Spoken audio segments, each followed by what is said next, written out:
सारेगामा कारवां mini भक्ति।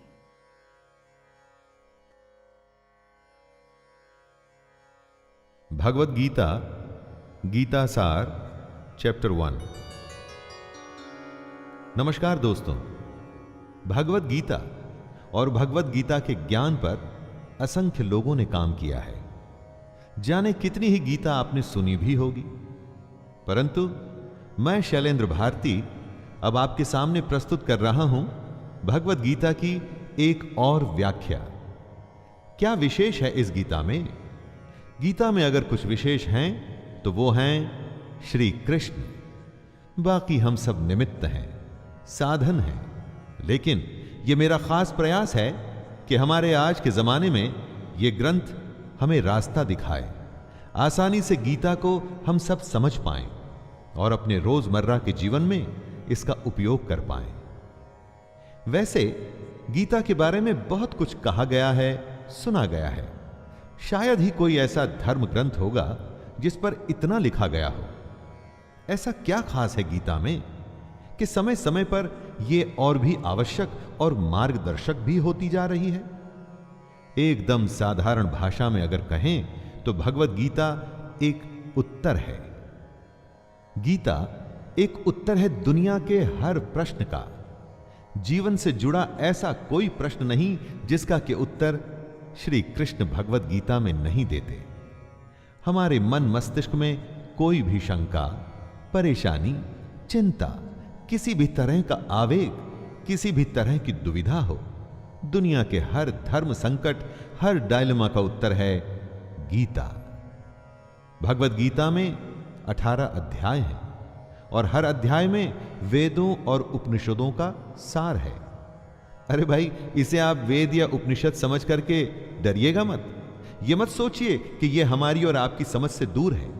इसके हर अध्याय, हर श्लोक में आप अपने आप को अर्जुन समझिए, क्योंकि अर्जुन की हर शंका, उसका हर डर, हर समस्या वैसे देखा जाए तो हमारी ही परेशानी है, और हर परेशानी का हल बता रहे हैं श्री कृष्ण। कृष्ण को सिर्फ अर्जुन का सारथी मत मानिएगा, उन्हें अपने जीवन का सारथी भी मानिएगा। उनके कहे अनुसार अगर हम और आप चलेंगे तो मैं दावे के साथ कहता हूं कि हम सारी परेशानियों को आसानी से पार कर जाएंगे। ज्ञान या धर्म या ग्रंथ की बड़ी बड़ी बातें मेरे साथ नहीं होगी दोस्तों। यहां पर जीवन की प्रैक्टिकल सच्चाइयों और प्रैक्टिकल प्रॉब्लम्स की बात की जाएगी। तो आइए, मैं शैलेंद्र भारती आपको ले चलता हूं भगवद गीता के 18 अध्यायों के सफर पर।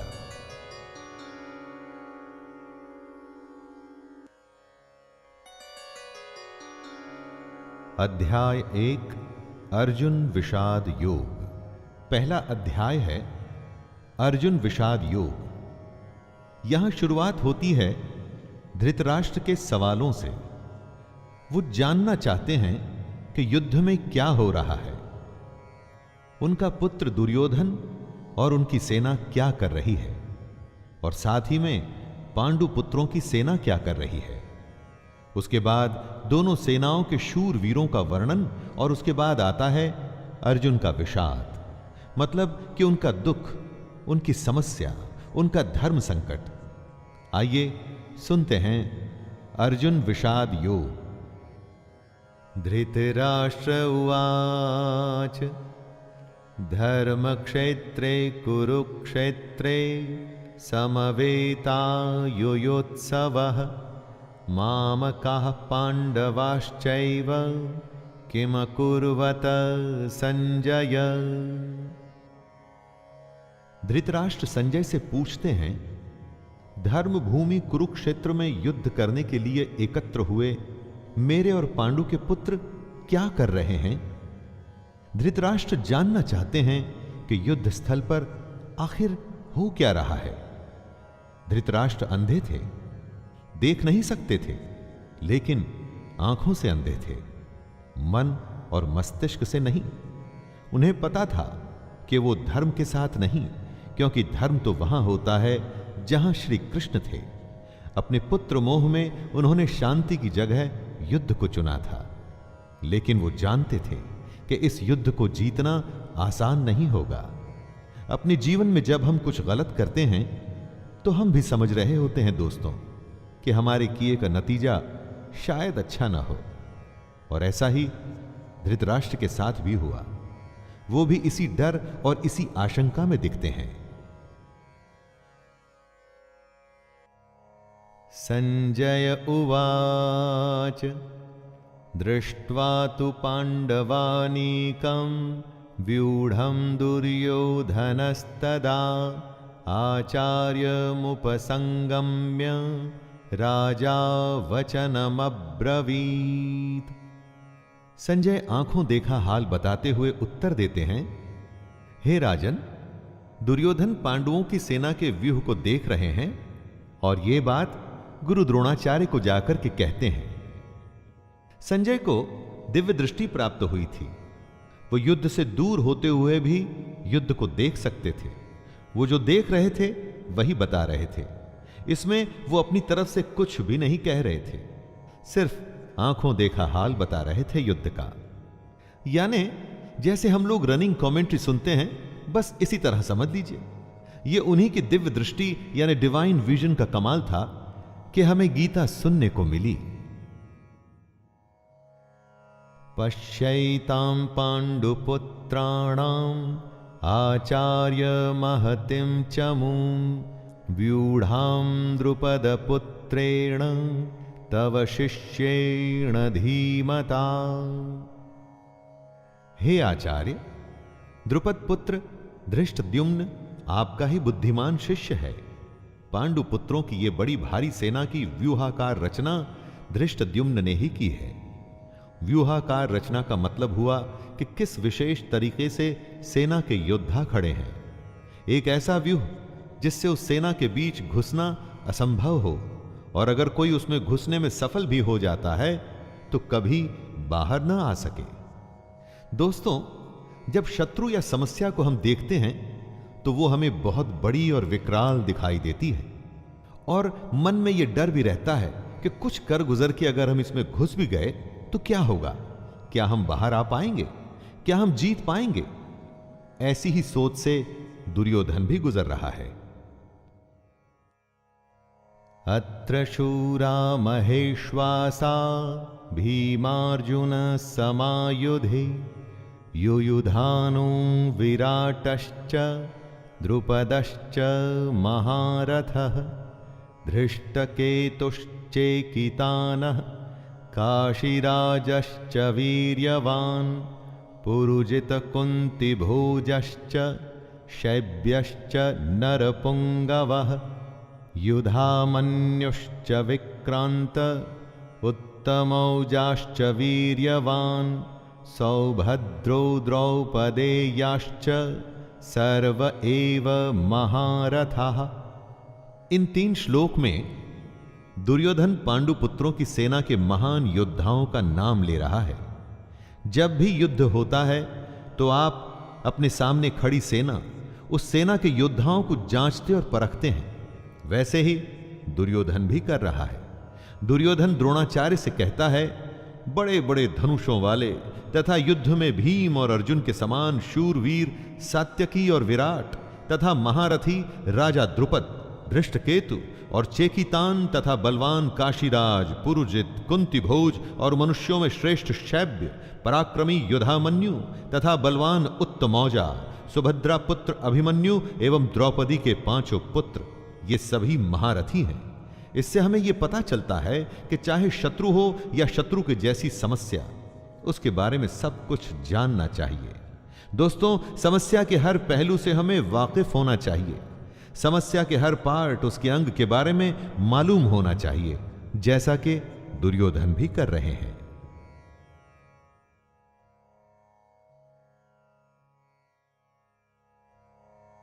अस्माकं तु विशिष्टा ये तान्निबोध द्विजोत्तमं नायका मम सैन्यस्य संज्ञार्थं तान् ब्रवीमि ते। दुर्योधन आगे कहता है, हे ब्राह्मण श्रेष्ठ, पांडवों की सेना के योद्धाओं को तो आपने देख लिया, अब अपने पक्ष में भी जो प्रधान हैं उनको भी तो आप समझ लीजिए। द्रोणाचार्य की जानकारी के लिए शत्रु की सेना के बाद दुर्योधन अपनी सेना के जो जो सेनापति हैं उनके बारे में बतलाता है। समस्या के बारे में सब कुछ जान लेने के बाद बारी आती है अपने पक्ष में सोचने की। यह जानना होता है दोस्तों कि आपके पास क्या क्या स्ट्रांग पॉइंट्स हैं, आप किन बातों में मजबूत हैं जिससे आप उस समस्या पर विजय पा पाएंगे। जैसे आपने समस्या के हर पहलू के बारे में सोचा, उसी तरह से आपको स्वयं का भी आकलन कर लेना चाहिए।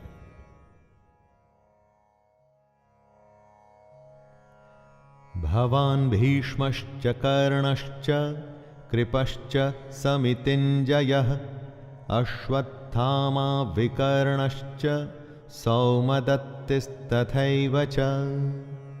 सबसे पहले आप द्रोणाचार्य और पितामह भीष्म तथा कर्ण और संग्राम विजयी कृपाचार्य तथा वैसे ही अश्वत्थामा, विकर्ण और सोमदत्त का पुत्र भूरिश्रवा के बारे में जानिए।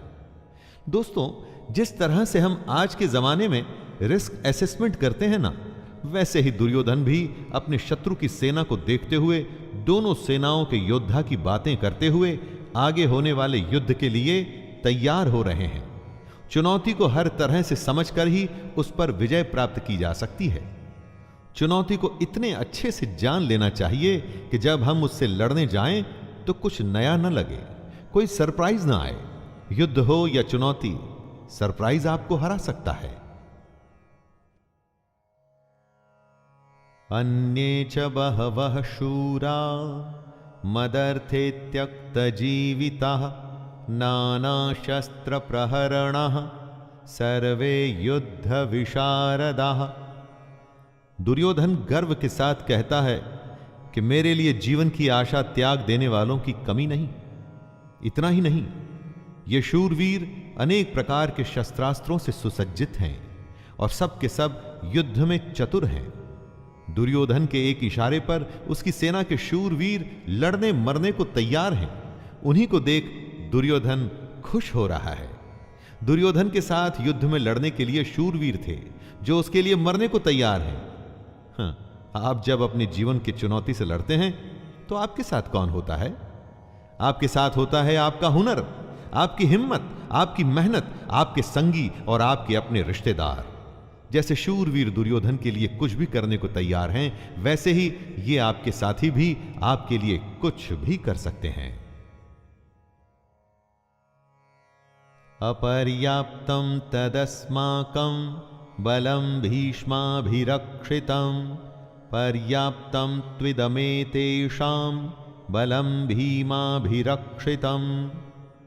दुर्योधन आगे कहता है कि भीष्म पितामह द्वारा रक्षित उनकी सेना सब प्रकार से अजेय है और वहीं शत्रु की सेना भीम द्वारा रक्षित है।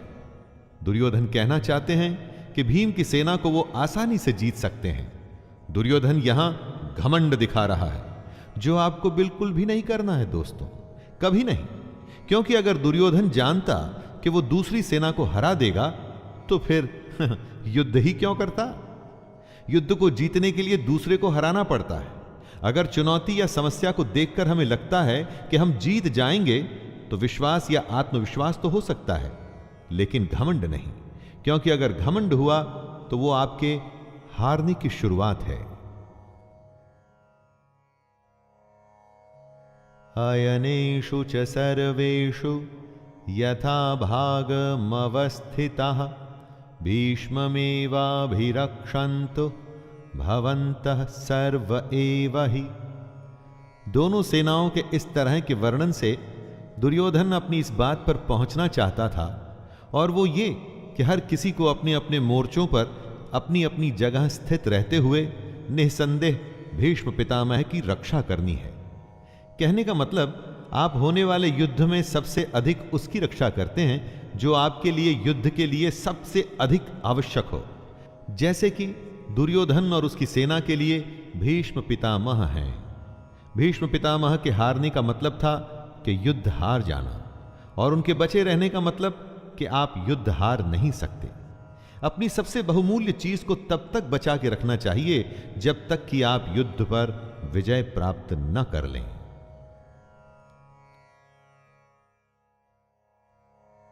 तस्य संजनयन हर्षं कुरु वृद्धः पितामह सिंहनादं विनद्योच्चैः शंखदद्मो प्रतापवान। शंख उद्घोषणा होती है होने वाले युद्ध की। कौरवों में सबसे वृद्ध सबसे बड़े प्रतापी पितामह भीष्म ने उच्च स्वर में सिंह की दहाड़ के समान गरज कर ऐसा शंख बजाया कि दुर्योधन के हृदय में हर्ष उत्पन्न हो गया।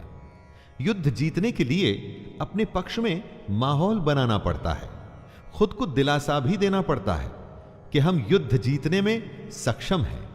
ऐसा ही पितामह भीष्म ने किया और ऐसा ही हमें भी करना चाहिए।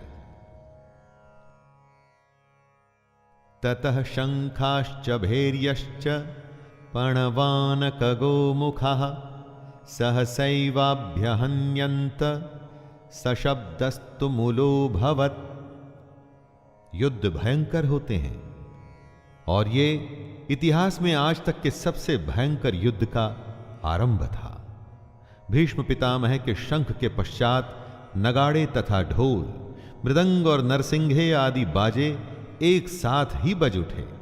इन बाजों का नाद संगीतमय नहीं, बहुत ही डरावना था। युद्ध मनोरंजक नहीं होते दोस्तों, इसलिए अगर युद्ध का फैसला ले लिया जाता है तो उसमें फिर जो भी स्वीकार हो कर लेना पड़ता है। हर युद्ध, हर चुनौती अपने किस्म के हालात लेके आती है। उन्हीं हालात के आधार पर ही हमें तैयारियां करनी पड़ती हैं।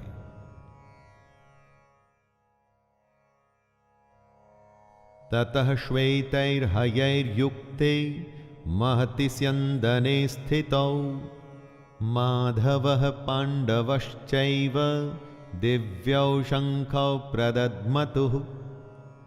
अब बारी थी पांडु पुत्रों की सेना के शंखनाद की। सफेद घोड़ों से युक्त उत्तम रथ में बैठे हुए श्री कृष्ण और अर्जुन ने भी अपने अपने अलौकिक शंख बजाए। युद्ध में जब तैयारी होती है ना, तो दोनों तरफ से होती है। हर पक्ष अपनी विजय की आशा में खुद को, अपनी सेना को भरोसा देता है। आज के समय में हम खुद के लिए अगर शंख बजाने की उपमा के बारे में सोचे तो यह हो सकता है कि हम कुछ भी ऐसा कर सकते हैं जो हमें मोटिवेट या प्रोत्साहित करे।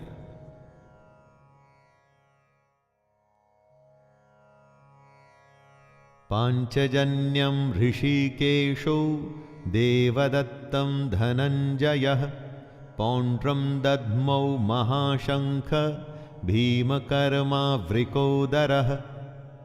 श्री कृष्ण के शंख का नाम है पांचजन्य।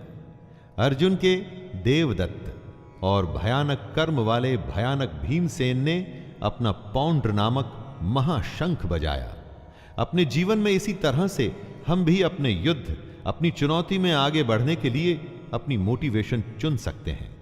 कुछ लोगों के लिए संगीत ऐसा काम करता है, कुछ के लिए भगवान को याद करना, या कुछ के लिए माता पिता का आशीर्वाद। अपने शंख आप स्वयं चुनिए और युद्ध के लिए तैयार हो जाइए।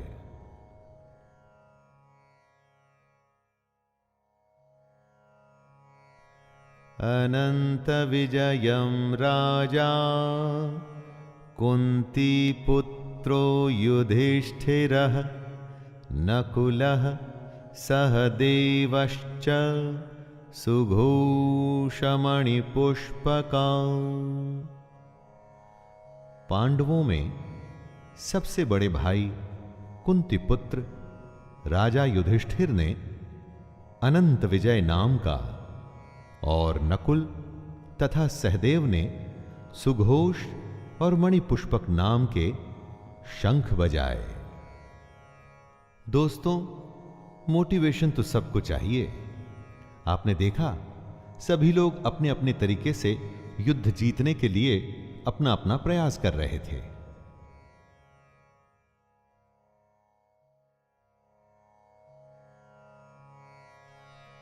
काश्यश्च परमेश्वासः शिखंडी च महारथः धृष्टद्युम्नो विराटश्च सात्यकिश्चापराजितः द्रुपदो द्रौपदेयाश्च सर्वशः पृथ्वीपते सौभद्रश्च महाबाहु शंखान् दद्मुः पृथक पृथक।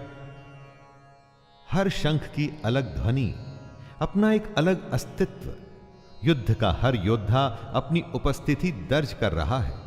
श्रेष्ठ धनुष वाले काशीराज और महारथी शिखंडी एवं धृष्टद्युम्न तथा राजा विराट और अजेय सात्यकी, राजा द्रुपद एवं द्रौपदी के 5 पुत्र और बड़ी भुजा वाले सुभद्रा पुत्र अभिमन्यु। संजय धृतराष्ट्र को बताते हैं कि हे राजन, सब ने अपनी ओर से अलग अलग शंख बजाए। दोस्तों, महाभारत का युद्ध ऐसा था जिसमें हर बड़े से बड़े योद्धा भाग ले रहा था। ऐसे विरले मौके को कोई कैसे छोड़ सकता था। हमारे लिए ध्यान देने की बात यह है कि सच्चा योद्धा तो वही है जो युद्ध के लिए तत्पर रहे। युद्ध को आप जीवन माने, चुनौती माने, जो भी माने, लेकिन उसके लिए हमेशा तैयार रहें। इसलिए हर योद्धा शंख बजा बजा के सबको अपने होने का आभास करवा रहा है। सघोषो धार्तराष्ट्राणां हृदयानि व्यदारयत् नभश्च पृथिवीं चैव तुमुलो व्यनुनादयन्। युद्ध से पहले जैसे आप शत्रु को अपनी शक्ति दिखा के डराने का प्रयास करते हैं, वैसे ही यहां भी हो रहा है। संजय कहते हैं कि इस भयानक शब्द ने आकाश और पृथ्वी को भी गूंजाते हुए धार्त राष्ट्रों के अर्थात आपके पक्ष वालों के हृदय विदीर्ण कर दिए। जब आप हुंकार भरते हैं, वॉर क्राई देते हैं, तो बड़े से बड़े शत्रु को भी डर लगता है। यह हुंकार ऐसी होनी चाहिए कि शत्रु सोचे कि वो किससे युद्ध करने जा रहा है। आप चाहे इंटरव्यू के लिए जाएं, किसी से मिलने जाएं, आपका हुनर, आपकी प्रतिभा ऐसी होनी चाहिए कि सामने वाला आपके कौशल से प्रभावित हो जाए। अर्जुन उवाच अथ व्यवस्थितान् दृष्ट्वा धार्तराष्ट्रान् कपिध्वजः प्रवृत्ते शस्त्रसम्पाते धनुरुद्यम्य पाण्डवः ऋषिकेशं तदा वाक्यम् इदमाह महीपते सेनयोरुभयोर्मध्ये रथं स्थापयमेच्युत। अर्जुन अपने मोर्चा बांधकर डटे हुए धृतराष्ट्र संबंधियों को देखते हैं, फिर अपना धनुष उठाकर ऋषिकेश श्री कृष्ण से कहते हैं, हे अच्युत, मेरे रथ को दोनों सेनाओं के बीच में खड़ा कीजिए। अच्युत अर्थात अटल, जो अपने स्थान से हटता नहीं, जिसका नाश नहीं हो सकता। श्री कृष्ण का एक नाम अच्युत भी था और अर्जुन अपने सारथी से दोनों सेनाओं के बीच में जाने को कह रहे हैं। अर्जुन ने श्री कृष्ण को इसलिए चुना था कि वो जानता था कि जब साक्षात भगवान उसके साथ हैं तो मतलब धर्म उसके साथ है। जिसके साथ धर्म होता है वो कभी हार नहीं सकता।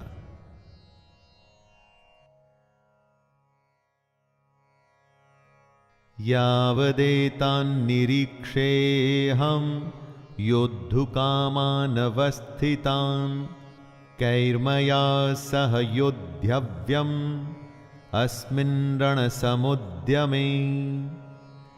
आज के जीवन का यह सबसे बड़ा ज्ञान है दोस्तों।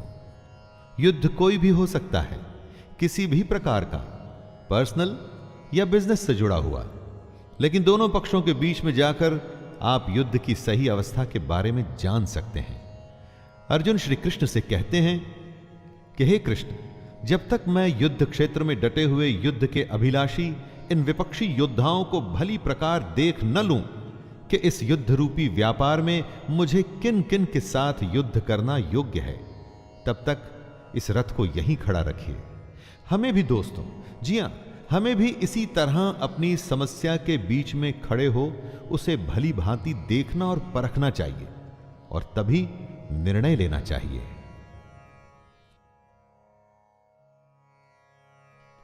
योत्स्यमानानवेक्षेऽहं य एतेऽत्र समागताः धार्तराष्ट्रस्य दुर्बुद्ध्यैर्युद्धे प्रियचिकीर्षवः। अर्जुन दुर्योधन को दुर्बुद्धि बता रहे हैं, क्योंकि दुर्योधन के हट के चलते हुए ही यह युद्ध हुआ। दुर्योधन का साथ देने जितने भी राजा आए हैं, उन्हें अर्जुन युद्ध स्थल के बीच में खड़े होकर के देखना चाहते हैं। दोस्तों, यह जरूरी नहीं कि आपका शत्रु सही हो सकता है उसने गलत तरीका अपना करके आपको युद्ध में उलझाना चाहा हो, जैसा कि महाभारत में भी हुआ। युद्ध तो करना ही पड़ता है, और वो तभी करना चाहिए जब आप अपने शत्रु को अच्छे से देख परख चुके हों, जान चुके हों। इसलिए अर्जुन कृष्ण से दोनों सेनाओं के बीच में रथ को ले जाने के लिए कहता है। संजय उवाच एवमुक्तो ऋषिकेशो गुडाकेशेन भारत सेनयोरुभयोर्मध्ये स्थापयित्वा रथोत्तमम् भीष्मद्रोणप्रमुखतः सर्वेषां च महीक्षिताम् उवाच पार्थ पश्यैतान् समवेतान् कुरुनिति। संजय अपना आंखों देखा हाल बताते हैं। हे धृतराष्ट्र, जैसा कि अर्जुन ने कहा था, श्री कृष्ण ने दोनों सेनाओं के बीच में भीष्म और द्रोणाचार्य के सामने तथा संपूर्ण राजाओं के सामने रथ को खड़ा करके इस प्रकार कहा, हे पार्थ, युद्ध के लिए जुटे हुए इन कौरवों को देख। पार्थ अर्जुन का ही नाम है दोस्तों, उस अर्जुन का नाम है जो शंका में बस घिरने ही वाला है।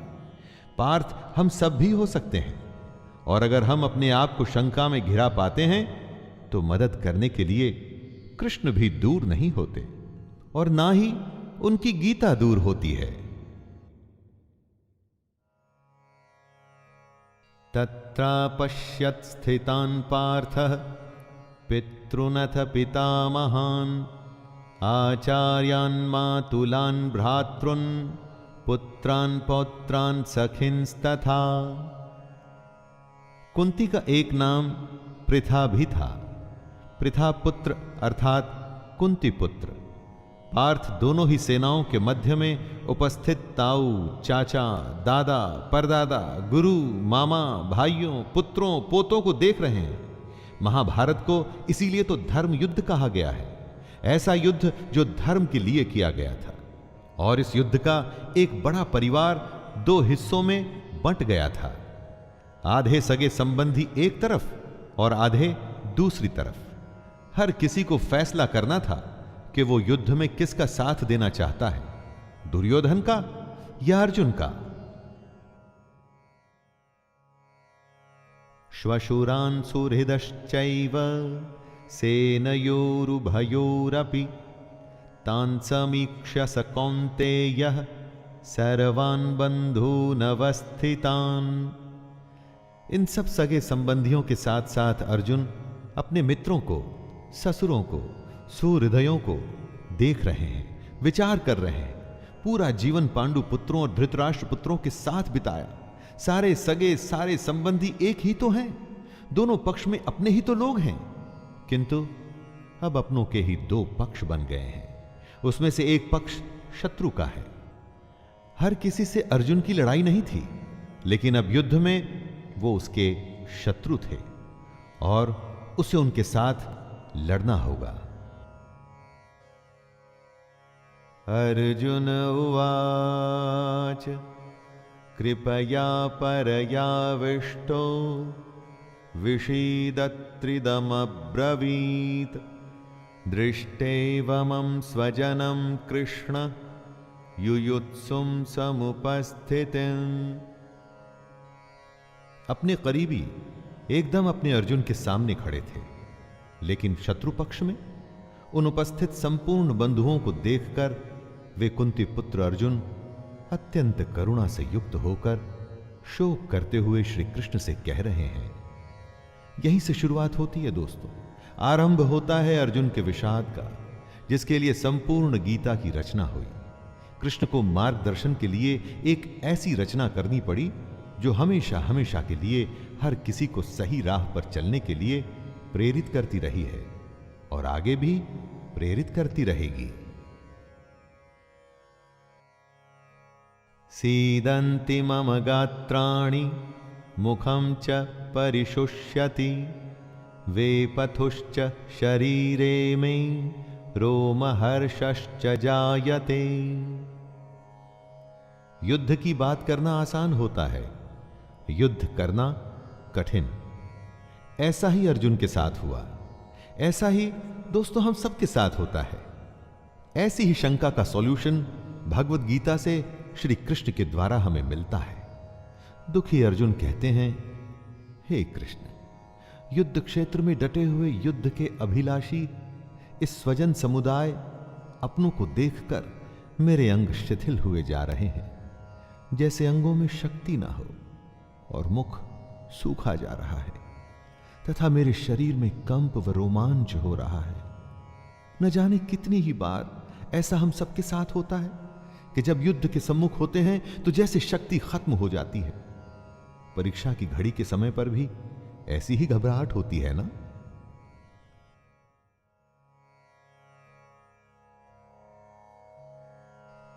गांडीवं स्रंसते हस्तात्वक्चैव परिद्यह्यते न च शक्नोम्यवस्थातुं भ्रमतीव च मे मनः।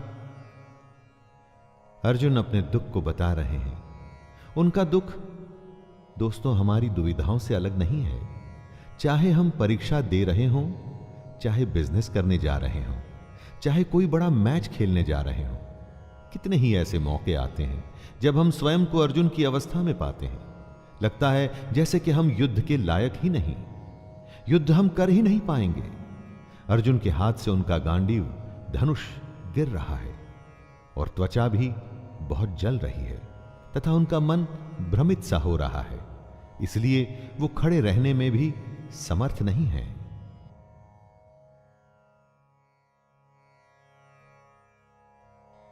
निमित्तानि च पश्यामि विपरीतानि केशव न च श्रेयोनुपश्यामि हत्वा स्वजनमाहवे। विश्व का सबसे बड़ा योद्धा अर्जुन हताश है। युद्ध से पहले अगर आप खुद को कांपता हुआ पाते हैं, देखते हैं कि डर से आपका मुंह सूख रहा है, तो आपको निश्चित ही लगता है कि आप हारने वाले हैं। दुनिया खत्म सी होती दिखती है, चारों तरफ अंधकार सा महसूस होता है। ऐसे ही समय में हमें एक मार्गदर्शक की जरूरत होती है। इसीलिए अर्जुन कहते हैं, हे केशव, मैं लक्षणों को भी विपरीत ही देख रहा हूं तथा युद्ध में स्वजन समुदाय को मारकर कल्याण भी नहीं दिखता। यानी अपनों की जान लेके मुझे क्या फायदा होगा।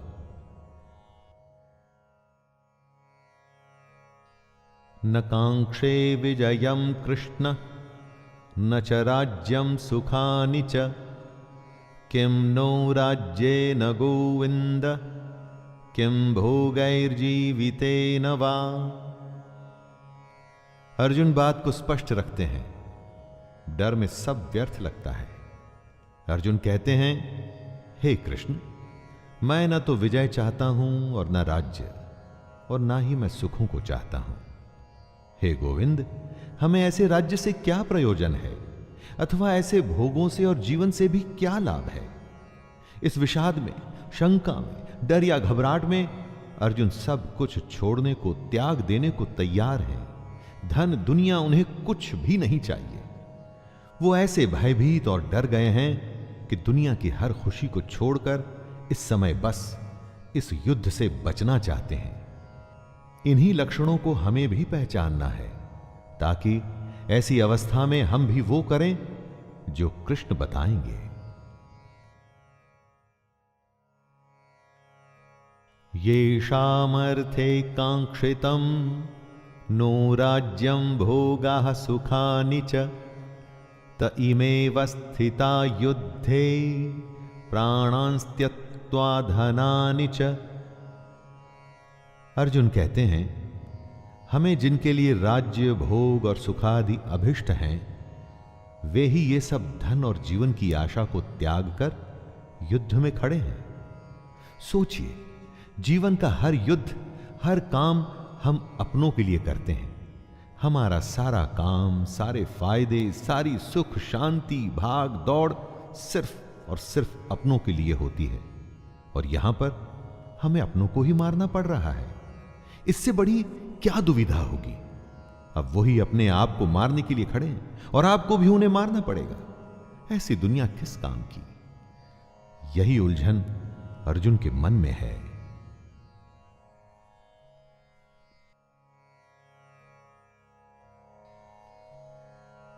आचार्यः पितरः पुत्रास् तथैव च पितामहः मातुलः श्वशुरः पौत्रः श्यालः संबंधिनस्तथा। अर्जुन के सामने खड़े हैं उनके गुरुजन, ताऊ, चाचे, लड़के, दादे, मामे, ससुर, पौत्र, साले और भी कई सारे संबंधी लोग। अर्जुन अपने हर संबंधी को करीब से पहचान रहे हैं और पहचान के उन्हें बता भी रहे हैं।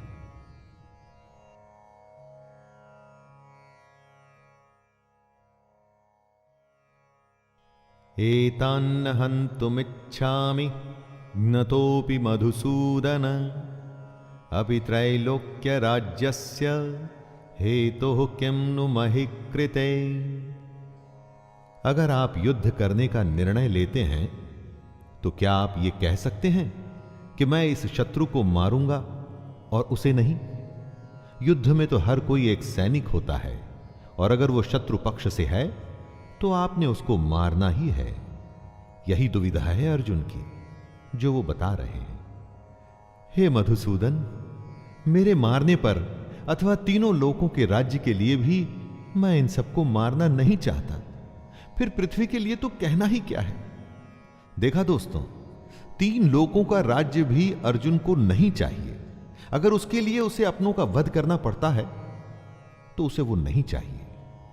दोस्तों, जीवन में कई बार ऐसी घड़ी आती है जब हमको जो सबसे प्रिय है ना, उसका त्याग करना पड़ता है, क्योंकि हमें अपने ध्येय की ओर बढ़ना पड़ता है। और अगर हम ऐसा करते हैं तभी हमें ध्येय की प्राप्ति होती है। तब क्या अपनी सबसे प्यारी चीज को हम छोड़ सकते हैं?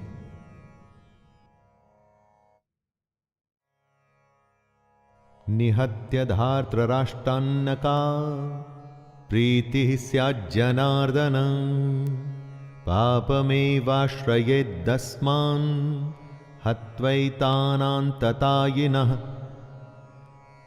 अर्जुन आगे कहते हैं, हे जनार्दन, धृतराष्ट्र के पुत्रों को मारकर हमें क्या प्रसन्नता होगी?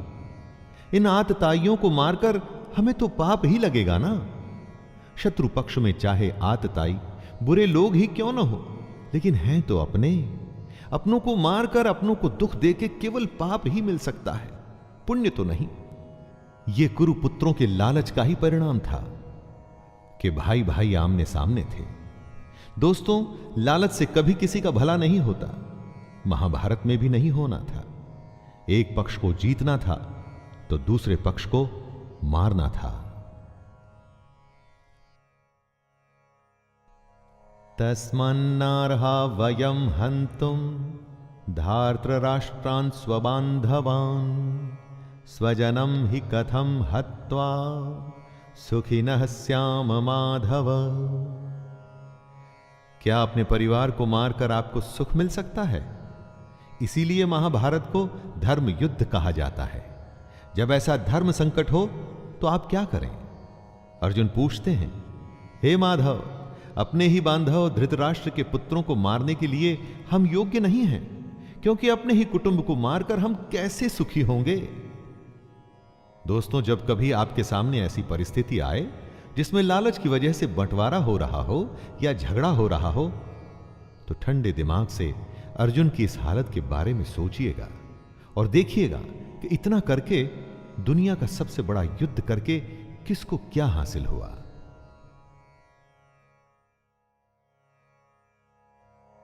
यद्यप्येते न पश्यन्ति लोभोपहत चेतसः कुलक्षय कृतं दोषं मित्रद्रोहे च पातकम् कथं न ज्ञेयमस्माभिः पापादस्मान्निवर्तितुं कुलक्षय कृतं दोषं प्रपश्यद्भिर्जनार्दन। आपका शत्रु किसी भी प्रकार के पाप को करने को तैयार है, लेकिन आप समझते हैं कि जो गलत है, अनुचित है, वो नहीं करना चाहिए। इन दो श्लोक में अर्जुन ने इसी दुविधा को बताया है।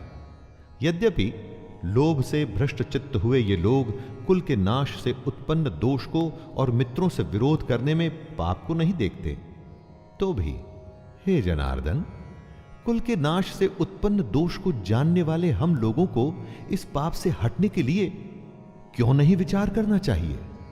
दुश्मन गलत कर रहा है, वो ये नहीं समझता, लेकिन आप तो समझते हैं। तो समझदार होने के नाते क्या आपको युद्ध से हटने के लिए नहीं सोचना चाहिए? लेकिन अगर युद्ध से हट गए तो उसे आपकी हार मानी जाएगी। क्या उसके लिए आप तैयार होंगे दोस्तों?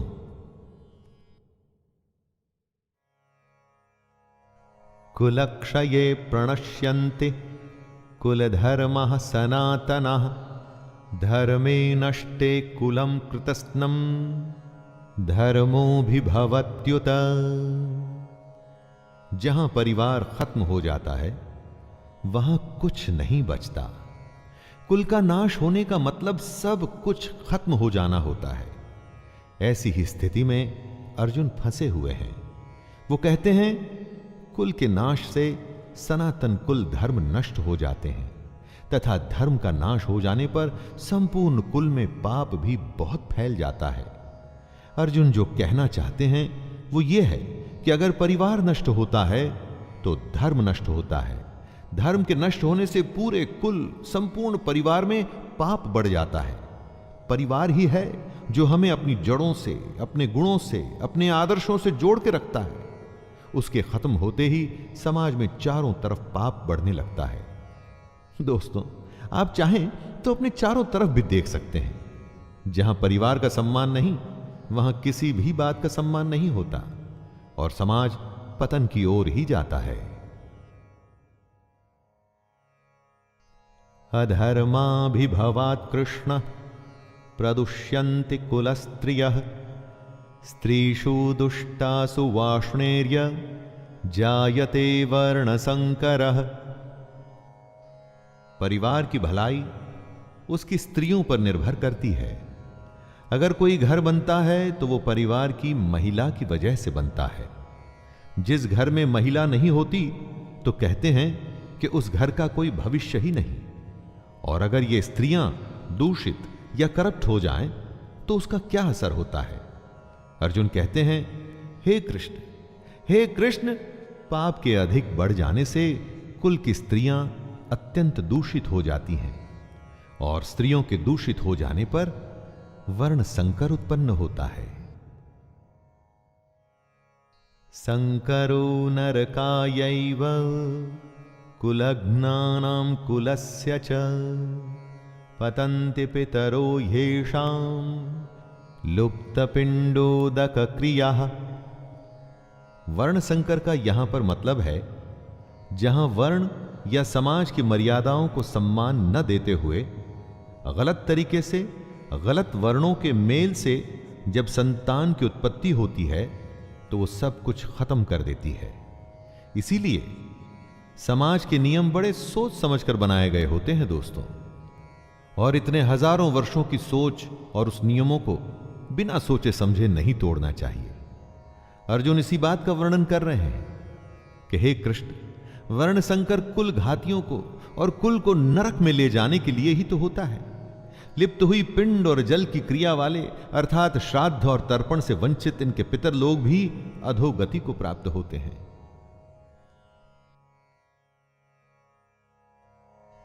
दोषैरेते कुलघ्नानां वर्ण संकर कारकैः उत्साद्यन्ते जाति धर्मः कुल धर्माश्च शाश्वतः। अर्जुन ने कहा, इन वर्ण संकर कारक दोषों से कुल घातियों के सनातन कुल धर्म और जाति धर्म नष्ट हो जाते हैं। जहां वर्ण संकर होता है ना, वहां धर्म का नाश निश्चित है। वर्ण संकर की वजह से, जैसा कि अर्जुन ने बताया, कुल के धर्म का नाश होता है और जाति के धर्म का भी नाश हो जाता है। जब कोई अपने धर्म का पालन नहीं करेगा, अपने कर्तव्य का निर्वाह नहीं करेगा और समाज मनमानी करके अगर कोई नियम नहीं मानेगा, तो फिर समाज कैसे रह जाएगा? समाज तो नाम ही कायदे और कानून का है, जहां सब सम्मान से, बिना किसी डर के एक साथ रह सकें। उत्सन्न कुल धर्माणाम मनुष्याणाम जनार्दन नरके नियतम वासो भवतीत्यनुशुश्रुम। हे जनार्दन, जिनका कुल धर्म नष्ट हो गया है, ऐसे मनुष्यों का अनिश्चित काल तक नरक में वास होता है। ऐसा हम सुनते आए हैं। महाभारत के समय कुल की मान्यता इतनी थी दोस्तों कि अगर किसी के कुल का नाश हो जाता था तो माना जाता था कि अब यह हमेशा के लिए नरक में ही रहेगा। इसीलिए कुल की रक्षा करना, उसके सम्मान को बचाना, उसका नाम करना इतनी बड़ी बात मानी जाती थी। अर्जुन ही नहीं, ऐसा हम भी सुनते आए हैं कि जो धर्म का, कुल का सम्मान नहीं करते, वो सीधे नरक को जाते हैं। इसे आप ऐसा भी मान सकते हैं कि जहां धर्म नहीं होता, वो जगह अपने आप ही नरक बन जाती है। अपनी चारों तरफ देखिए ना, ऐसी कई जगहें आपको आज के युग में भी दिख जाएंगी।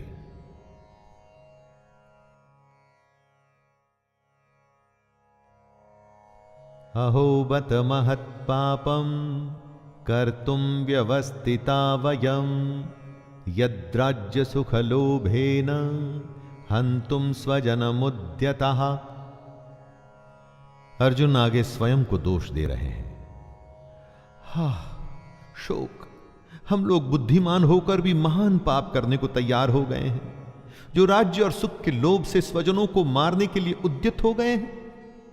दोस्तों, दुर्योधन जैसा भी है, उसने जो भी निर्णय लिया, लेकिन अर्जुन और उसकी सेना तो समझदार है। तो क्या ऐसा उनके लिए ठीक है? बेवकूफ का पाप शायद माफ भी हो जाए, लेकिन बुद्धिमान से बहुत कुछ की उम्मीद की जाती है। तो क्या समझदार अगर युद्ध के लिए तैयार हो जाता है तो उसकी गलती की माफी मिलेगी? अर्जुन को लगता है कि नहीं मिलेगी।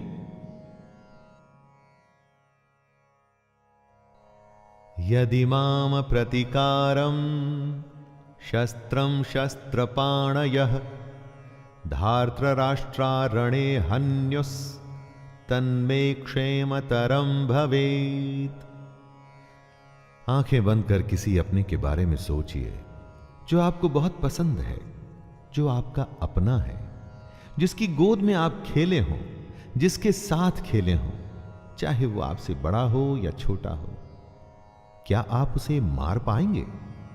अरे उससे अच्छा तो आपको लगेगा कि उसके हाथों आप स्वयं मारे जाएं। यही बात अर्जुन कहते हैं। यदि मुझ शस्त्र रहित एवं सामना न करने वाले को शस्त्र हाथ में लिए हुए धृतराष्ट्र के पुत्र रण में मार डालें, तो वो मरना भी मेरे लिए अधिक कल्याणकारक होगा। संजय उवाच एवमुक्त्वार्जुनः संख्ये रथोपस्थ उपाविशत् विसृज्य सशरं चापं शोक संविघ्नमानसः।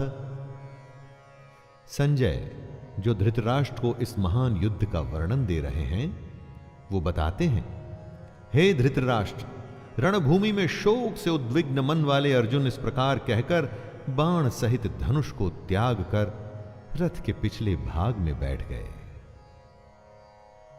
दोस्तों, ये था पहला अध्याय भगवत गीता का, अर्जुन विषाद योग। जी हां, इसमें अर्जुन के दुख के होने की, उसके मन में शंका आने की, और यही बातें हमारे सामने साफ मुखर होकर आती हैं इस पूरे अध्याय में। अब इसके बाद के अध्याय में श्री कृष्ण अर्जुन के दुख का, शंका का, परेशानियों का, हर प्रश्नों का किस तरह भली भांति उत्तर देंगे, उसे जानेंगे और सुनेंगे। तो दोस्तों, ये था भगवत गीता का प्रथम अध्याय अर्जुन विषाद योग, जिसे आप तक पहुंचाया है शैलेंद्र भारती ने। बड़ी सुंदर, साधारण और स्पष्ट शब्दों में इसे प्रस्तुत करने का प्रयास किया गया है। इसके बाद मुलाकात होगी दूसरे अध्याय में। तब तक के लिए आज्ञा दीजिए। धन्यवाद। जय श्री कृष्ण।